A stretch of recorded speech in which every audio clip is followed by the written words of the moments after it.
Hello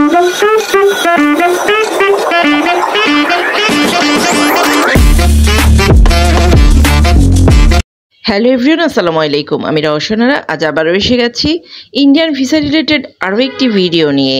আজ 18ই December বুধবার ভারতীয় মেডিকেল ভিসার স্লট যদিও অনেকটুকুই বাড়িয়েছে, বাট সেই স্লট শুধুমাত্র তারাই পাচ্ছেন যারা পুরনো রোগী, মানে আগে যারা ভারতে ডাক্তার দেখিয়েছেন, এখন তাদের অ্যাপয়েন্টমেন্ট আছে এবং তারা আবারও ফলো আপে যাবেন, শুধুমাত্র তাদের ভিসাই কিন্তু ইস্যু করা হচ্ছে।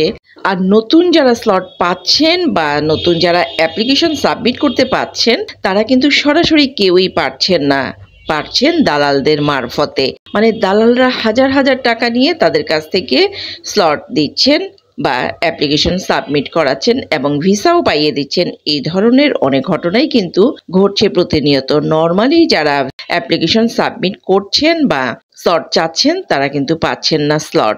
যদিও গত 12ই ডিসেম্বর আইভেক্স সেন্টার থেকে জানানো হয়েছিল এসব দালালদের কাছ থেকে সবার দূরে থাকতে, এবং তারা ভেতর থেকে যারা দুর্নীতির সাথে জড়িত আছে তাদের কয়েকজনকে কিন্তু বরখাস্তও করেছেন। বাট বাস্তবে কিন্তু আমরা সেই ধরনের চিত্র দেখতে পাচ্ছি না। নর্মালি কেউ স্লট পাচ্ছেন না এবং কেউ কিন্তু অ্যাপ্লিকেশনও সাবমিট করতে পারছেন না। তারাই পাচ্ছেন শুধুমাত্র যারা দালালের সাথে যোগাযোগ রেখে অ্যাপ্লিকেশন সাবমিট করছেন, অথবা সবকিছু সরাসরি দালালরা নিজ হাতেই করে দিচ্ছেন।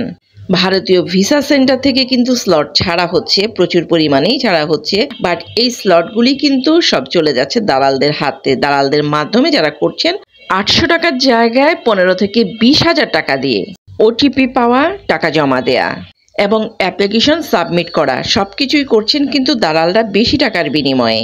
আর এজন্যই কিন্তু নর্মালি যারা স্লট খুঁজছেন তারা কিন্তু স্লট পাচ্ছেন না। অন্যদিকে বেনাপোল পেট্রাপোল স্থলবন্দরের কথা যদি আপনাদের জানাই, টোটালি কিন্তু শূন্য রয়েছে। হাতে গোনা কিছু পাসপোর্টধারী যাত্রী ছাড়া কিন্তু কেউ যাচ্ছেও না, আসছেও না। আর এমনটা কিন্তু হয়েছে ভিসা না পাওয়ার কারণে, কেননা 6 মাস আগে যারা ভিসা নিয়েছেন তাদের কিন্তু অলমোস্ট এখন মেয়াদ শেষ। সো কেউ কিন্তু এখন যেতে পারছেন না। এখন শুধুমাত্র তারাই যেতে পারবেন যারা নতুন করে ভিসা পাবেন।